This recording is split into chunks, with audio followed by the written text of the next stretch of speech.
Reid's grievance against the Bengals yesterday. The grievance was filed by the NFLPA after Bengals owner Mike Brown reportedly asked if Reid would continue kneeling during the national anthem. Reid came in for a free agent visit but was not signed by Cincinnati. The arbitrator ruled the Bengals were within their rights to ask if Reid would continue to kneel. Chris Broussard and Rob Parker are still with us. And, I'm going to start with you on this, Rob. Do you agree, disagree with the decision? I think the arbitrator's wrong. I really don't believe that should be a question that should have been asked, only from this standpoint, if you go by the CBA, which doesn't say you have to or stand or anything like that. So because it's not there, that shouldn't have been asked. That's a question to me that sets up a case where an owner or a team can discriminate, can use that. That's why there are laws about certain questions that you can't ask people, religious, sexual, all kinds of preferences, all kinds of stuff, so that they can't use that against you in hiring. Can you play football? Look at if you want to look at his background, do a background check, criminal record, you know what I mean, that you're not letting some crazy man into your organization that's going to do harm to other people or whatever. I get all that. I think that question is totally out of bounds. And, I think the arbitrator's wrong on it and swung and missed.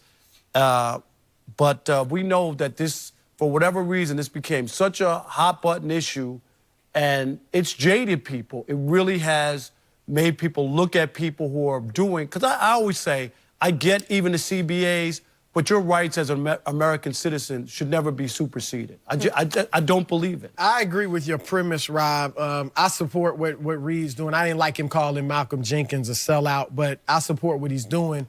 But when I look at the questions that the teams ask players at the combine, is your mom a prostitute or that question's out of bounds, though. Well, if that question's out of bounds. But they let them do it. They let these teams. I wish somebody would ask me that question, even at a combine, at a job interview. But throw that one out. I'm just saying, in general, they ask these guys all types of questions. And so, if I'm an employer, and I think it's a fair question to ask.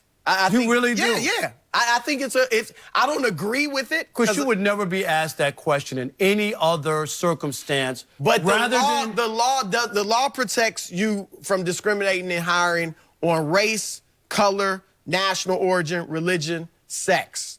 It doesn't protect on, I would call this a political belief. And it doesn't protect you from that. This is kind of like, and it's a slippery slope, because I agree with you. You don't want people not hiring you based on your beliefs. However, if you're an NFL team and you act like to say there's a player who's religious and he's known for proselytizing in the locker room, and you feel like that could disrupt my locker room. Yeah, and you don't want to hire him. It's happened in this league. Right, and you don't want to hire him. And I'm religious, but I get that. I get if a guy's a party animal, and we got enough party animals, or our guys are choir boys. Hold on. Let me finish. Our guys are choir boys. I don't want that to disrupt my locker room.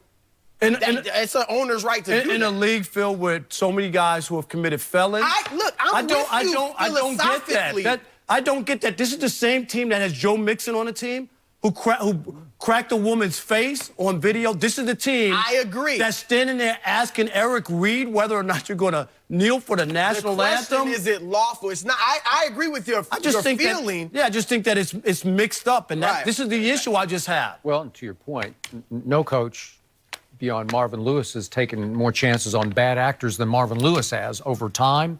They've had a bunch of bad actors. Look at the rap sheet. And it's cost them in big games on the field because those bad actors have acted badly in the wrong place at the wrong time. So I want to restate my position. I believe with all my heart and soul in everything Colin Kaepernick has done, and he's had dramatic impact, I believe, on this country, and will go down in history as having had that impact. I believe in everything Eric Reid has done because he's done as much as Colin has, but he's not seen as the face of the movement. And I fear for him because I'm fearing his job is soon going to be in jeopardy, and he's going to be out of the league, and he's not going to have a big Nike deal to fall back on because he's not seen as the face. But you know what, Skip? I don't think that bothers him. Played well enough You don't think he's like? Fortunately, they he's won just the gonna stay game in the other league? day. Yeah. He went a little over the edge during the game, and he took a cheap shot at Carson Wentz, and they yanked him in the second quarter for a while. Then he calmed back down, and he went in and he made a play, and I thought he intercepted a ball that should have ended the game, and the replay overturned it. It made me have a little conspiracy theory. Did they not want Eric Reid to be the hero of the game at the end of the game? Because he has his ball, hand underneath the football all the way down on the carpet. It was an interception that Carson Wentz threw, but then fortunately for Eric Reid on the next play, sack, fumble, game over. Carolina survives by scoring 21 points unanswered in the fourth quarter. So, again, on Monday's show, I was all for Eric Reid. I didn't mind him going up to Malcolm Jenkins before the game and expressing himself face-to-face, eye-to-eye with the Malcolm Jenkins. He believes with all his heart and soul, sold out with the coalition to the owners. And it smacked of that to me. I thought they just gave up. And they got a bunch of charity money that just got rerouted from breast cancer awareness and some military funding that was going on, and it just got rerouted over to... And Skip, the history of our people, sadly, is that that's what always happens. Here's a check, you guys go away, and that's where that comes from. I'm with you. The history of our people is also guys that are fighting for the same thing being pit against each other. I get that. And we can't get anything done because, it didn't come across that way to me.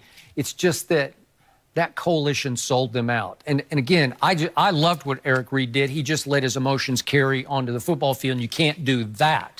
Okay, now back to this arbitration ruling.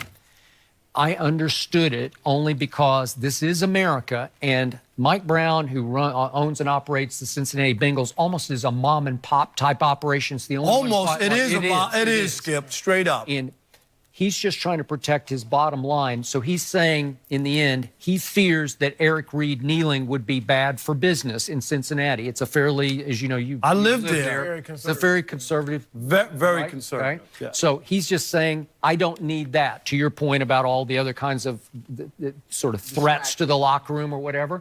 He just said, he was very honest and upfront. Are you going to kneel? Yes. Well, then thanks, but no thanks. So why do you even interview him? I mean, why do you even bring him in? They might not have known if he was going to kneel. Because he did it and he was very vocal. I'm just saying, to me, I wouldn't even bring a guy in if that's going to be the deal breaker. Because it shouldn't be. That shouldn't be the deal breaker. I think Marvin Lewis would push to bring him in because he's a really good football player. I think they wanted him. Yeah. All the football guys wanted him and didn't care. So what if Eric Reid said in the meeting, okay, I won't do it, and then the first game he did it? Obviously got hired by the Panthers, and what did he do? He kneeled down because this is his true conviction, and I'd rather a guy do that. I love that about him because he is fighting, man. He hasn't backed off 1 inch. Because he really believes in it. It's not a stunt. And that's what people need to understand. He's willing to give up his career. Yeah, he didn't drop his grievance against the league. Now, again, Colin's got a lawsuit against the collusion lawsuit, but Eric's still fighting. And I keep fearing for him, like, uh-oh, you better keep playing at a pretty high level because you're at high risk to be without a job. And if he gets cut by the Panthers, I don't think he's going to get another shot. I think maybe this season he'll have to play really well.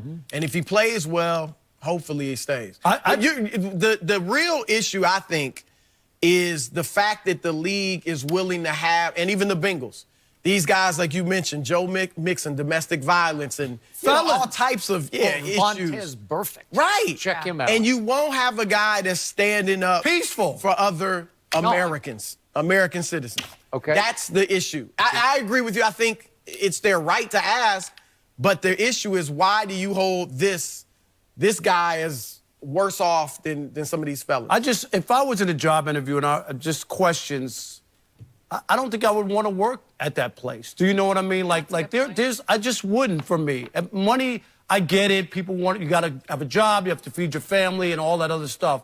But there are people who are on principle, and principle matters. It's not always taking the money, even though you know that what they're doing is wrong to me. And I respect people who are willing to push back and stand up for that. And Eric Reid is one of those guys, man. I'm telling you, I agree, Skip. He might not be the face of it, but that guy is a real backbone who's living on his own principles, who's flying without a net, understands that this could really affect him and shorten his career. And I bet you this, he would never regret it, because what he believes in his heart is that he's doing the right thing. And nobody can change your mind about football, about how much money you have. Yep. When you believe in something like that strongly, nothing else matters. And that's why I think Eric Reid is. That's why I respect what he's been able to do and fight through it.